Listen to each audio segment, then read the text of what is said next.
find an old laptop, get a distribution of Debian Linux and install it on your laptop to go through that process and have some facility with how those components work together. Then you understand which piece is the operating system in a Linux orientation, where the database is, what the kernel is. You understand.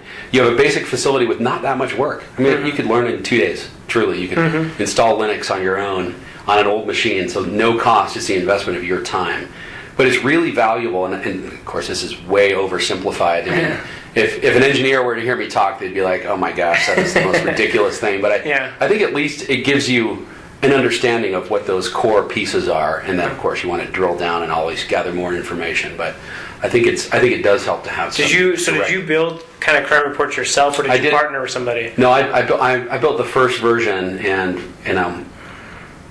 I'm not a designer or a developer, so I pretty quickly wanted to hire it out. But I think by forcing yourself to gain some level of skill, even just I taught myself HTML coding in the late 90s, and quickly it's not my brain naturally to be a coder, but I think just understanding how those pieces all work together. Have you ever set up Linux yourself? I've never done Linux. I've done a little HTML kind of stuff. Yeah, but you set up a Linux box. I remember the first time I really tried to set up a website, I just couldn't figure out how to get what I'd put on my personal machine to the internet. This is 15 years ago or something, so it wasn't as obvious, but setting it up and then coding the HTML, saving it as a .html file, and opening, going to your browser and browsing to that file and opening it. You see it graphically through the browser, and then I just think it just kind of helps you get your bearings on that. And then when you go try to engage people and help and start the project off and running, you don't have to spend as much money because you naturally understand what the obvious boundaries would be. So it gives you some guideposts to get your bearings. But you can really create prototypes inexpensively, and we certainly did.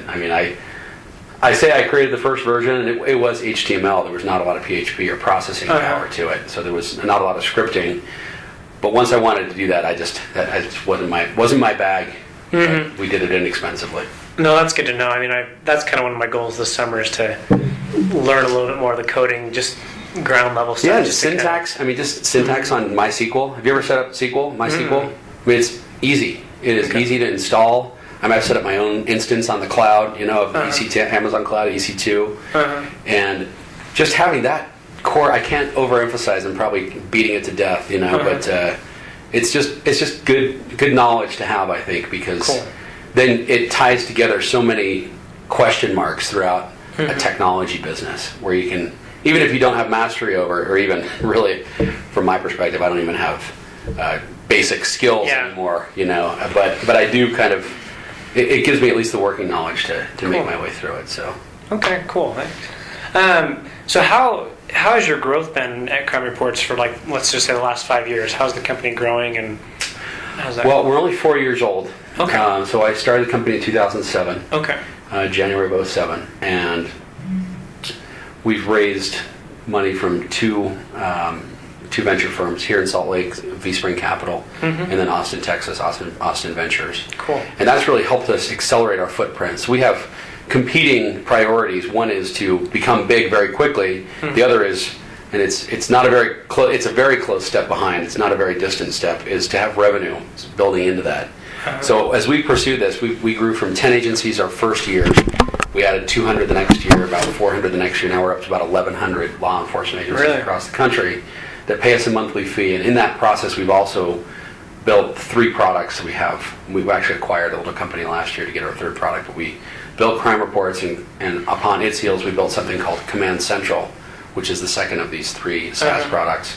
So we've grown really quickly. Our revenues doubled, and they've doubled and then tripled. So it's a balance, to be able to watch cash, spend the right amount of money, lose the right amount of money, and still keep the company accelerating forward. But we're about 10 times bigger than our next closest competitor. Sweet. So I was going to ask you about that. It sounds like you do have a few competitors. What separates you from people who have similar products? We were the last ones to the space. The main 2 companies that compete with it, I'm actually friendly with both of the executives at the other companies, and I think the main difference is that they come from an enterprise software world where you sell a license that's bundled or packaged, and you install it on hardware, and you install it at the customer site. And I come from a desire of wanting to share crime information, make it open and accessible, and do it from the cloud. So I think that is an essential conviction, is to have really a clear vision of what kind of company you really are. Because then it lets a lot of other things fall to the wayside, where you don't have to focus on making individual decisions around a lot of different types of opportunities. You can just say, company X is over here, company Y is over there, we're here. This is what we do.